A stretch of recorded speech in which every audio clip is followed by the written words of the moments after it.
एक middle class आदमी की जिंदगी क्या होती है पढ़ाई लिखाई में, यानी ग्रेजुएट करने में बहुत मुश्किलों का सामना करना पड़ता है।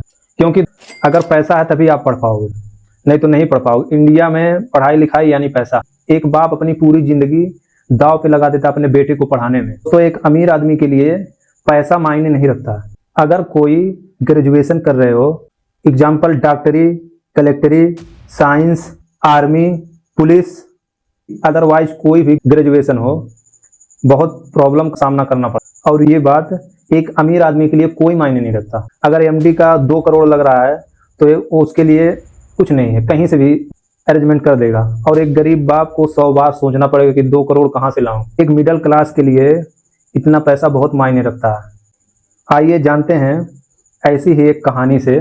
आइए जानते हैं इंडिया के उत्तर प्रदेश के छोटे से गांव के रामपुर की एक कहानी से, जिस परिवार में 3 लोग रहते हैं, राजेश, उसकी पत्नी रीता और उसका बेटा राहुल।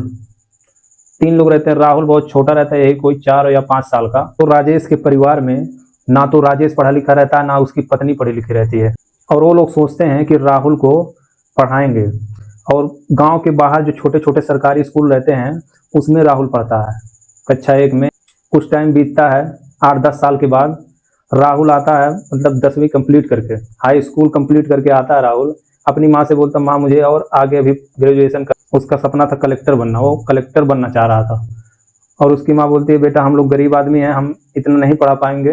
राजेश की पत्नी बोलती है, बेटा ठीक है, तेरे पापा आएंगे, कहीं गए हुए हैं, तेरे पापा वहाँ से आएंगे, उनसे बात करती हूँ, फिर अगर कहेंगे ठीक है तो चलेंगे, तेरा एडमिशन करवा के आएंगे। तो शाम होती है, उसके पापा घर पे आते हैं। उसकी माँ उसके पापा से बोलती है, राहुल के पापा से, कि बेटा बोल रहा है कि आगे पढ़ने के लिए कलेक्टरी। और उसका पापा बोलता है, बेटा हम लोग इतने गरीब हैं, मुश्किल से खाने पीने का इंतजाम हो पाता है, हम कैसे तुझे आगे कलेक्टरी का ग्रेजुएट करवा पाएंगे। बेटा इतना पढ़ लिया बहुत है। अब राहुल छोटा था, थोड़ा जिद्दी था, अपने बाप से गुस्सा करने लगता है, पापा नहीं मुझे पढ़ना है, अब मुझे कलेक्टर ही बनना है। दिल में उसके बैठ जाता है मुझे कलेक्टर ही बनना है। मतलब एक जिद रहती है, ईगो जो खत्म नहीं होता उसके दिमाग से। राहुल आके अपने पापा से बोलता है, पापा एक जगह मैं पूछ के एजुकेशन अधिकारी से आ रहा हूँ कि सर एडमिशन हो जाएगा। सर बोलते हैं हाँ हो जाएगा। तो पैसे का नहीं पूछता, वो सिर्फ यही पूछता है, मतलब बहुत खुश होता, अपने बाप से बोलता, पापा एडमिशन चालू है, हो रहा है। अपने बाप को लेके जाता साथ में, और वहाँ एजुकेशन अधिकारी से पूछता है कि सर एडमिशन हो जाएगा। तो सर बोलते हैं हाँ हो जाएगा। तो राहुल बोलता है, सर फीस कितना लगेगा। तो सिस्टम अधिकारी बोलता है, कलेक्टरी एडमिशन का 50,000 लगेगा, और सिस्टम के हिसाब से 25,000 रहता, और वो बोलता है कि 50,000 लगेगा। और उसका बाप बोलता है, इतना बहुत ज्यादा सर, थोड़ा कम कर दीजिए। बोलता कम नहीं होगा, इतना ही है इसका फीस ही। अधिकारी बोलता है कि वैसे तो लगता है 1 लाख, लेकिन मैं आपसे 50,000 मांग रहा हूँ, क्योंकि राहुल मुझे पहचानता है, जानता है, पूछ के भी गया था। सिर्फ इसको मैं फीस नहीं बताया था, वैसे पूछ गया था, सर एडमिशन हो जाएगा कि नहीं। मैं बोला हाँ हो जाएगा। राहुल के पिता राजेश बोलते हैं, सर थोड़ा कम कर दीजिए। बोलता है इससे कम नहीं हो पाएगा, कराना है कराओ, नहीं तो यहाँ से जाओ। राजेश के पिता रोने लगते हैं। तो सिस्टम अधिकारी बोलते पता नहीं कहाँ कहाँ से आ जाते हैं, जेब में पैसा ही नहीं रहता है, और ये बेटे को कलेक्टरी डिग्री दिलाने चले हैं, जेब में पैसा ही नहीं है, अब ग्रेजुएट करना है, जाओ यहाँ से। राहुल के पिता वहां से रोते हुए अपने बच्चे को लेके चल देते हैं। राहुल के पिता तो चले गए, इतना ज्यादा एजुकेशन अधिकारी रेट बता देता है कि वो वहां से चले जाते हैं। पूरा एजुकेशन सिस्टम करप्ट से भरा हुआ है दोस्तों, खास करके इंडिया में। ये देखिए द टाइम्स ऑफ इंडिया की रिपोर्ट। मदुरई में एस विल्याची नादर कॉलेज के 100 स्टूडेंट कोर्ट में याचिका दायर करते हैं कि यहाँ पे हम लोगों को शिक्षांत समारोह का निमंत्रण प्राप्त करने से बाहर रखा गया। उस कॉलेज के नियम के हिसाब से उन लोगों को बाहर रखा गया।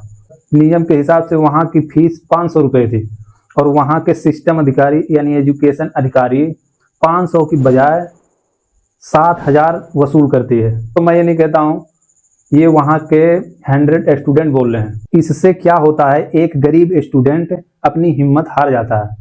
इन एजुकेशन माफियाओं से इतने करप्ट हो चुके हैं, खास करके अपने इंडिया में इतनी करप्शन है। कुछ स्टूडेंट शिकायत भी करते हैं एजुकेशन के बड़े अधिकारियों से, वो शिकायत ज्यादातर सुनी नहीं जाती, ध्यान ही नहीं दिया जाता है।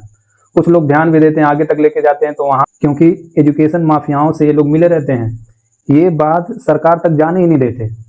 अगर जाने भी देते हैं तो पुलिस को पता चलता है, एक दो को अरेस्ट करती है, तो इससे थोड़ा ये लगता है कि हाँ सिस्टम में थोड़ा सुधार हुआ है।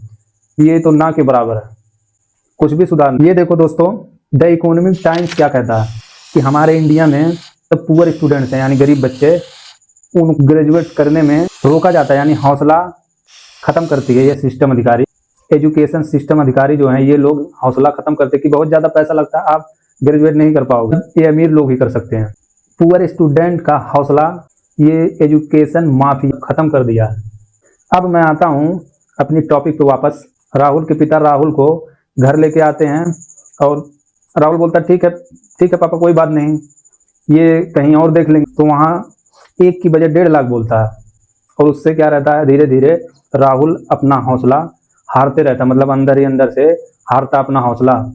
उसके बाद उसके पिता तो घर का पालन पोषण मुश्किल से करते थे, यही कोई 100 200 400 कमा के मतलब परिवार का गुजर बसर कर लेते हैं। और राहुल सोचता था कुछ पढ़ लिख के कुछ बन जाऊं, ताकि जो हाल आज है कुछ दिन के बाद ना रहे। और फिर कोशिश करता है, एक जगह दूसरी जगह जाता है, तीसरी जगह जाता है, मतलब कई जगह जाता है वो, पुलिस वालों से भी शिकायत करता है तो भी कोई सुनवाई होता नहीं है। और लास्ट में क्या करता है राहुल, अपने घर का माहौल देख के अपने पिता का काम करना, मतलब कब आते हैं काम करके कब जाते हैं, ये सब देख के दोस्तों राहुल सुसाइड कर लेता है। उसको लगता है सिस्टम, एजुकेशन सिस्टम करप्ट हो चुका है, यहाँ एक गरीब आदमी नहीं पढ़ सकता है। दोस्तों सुसाइड कर, ये देखो दोस्तों द टाइम्स ऑफ इंडिया की report. The times of India की रिपोर्ट में 83 लोगों को फंसाया गया 25 करोड़ के छात्रवृत्ति घोटाले में, तो जिसमें 46 लोग अरेस्ट हैं, बाकी और 34 लोग अभी भी फरार हैं। तो मैं आता हूँ अपनी टॉपिक पे। हमें हौसला नहीं हारना चाहिए, हमें प्रयास करना चाहिए डट के। कोई भी प्रशासन हो, एजुकेशन माफिया हो, कोई भी हो, कोई भी सिस्टम हो, डट के सामना करना चाहिए और हर जगह से लड़ना चाहिए किसी भी तरह, नहीं तो हमारा भी हाल राहुल के जैसा ना हो। किसी भी तरह प्रयास करो, जो पढ़ाई करना चाहो उसको पूरा करो दोस्तों, किसी भी हाल में अपना सपना टूटने ना दो। अगर दिल कर रहा ग्रेजुएट करने में तो उसको दिल लगा के करो दोस्तों, हिम्मत मत हारो। कहने का मतलब ये है दोस्तों कि राहुल की तरह हमें हिम्मत नहीं हारनी चाहिए और डट के मुकाबला करो सिस्टम से भी, एजुकेशन माफिया से भी, कोई भी प्रशासन हो, डट के मुकाबला करो और एजुकेशन में बढ़ चढ़ के किसी भी तरह अपना ग्रेजुएट कंप्लीट करो और दिखाओ दोस्तों दुनिया में हम भी हैं। आज के लिए इतना ही, नमस्कार दोस्तों।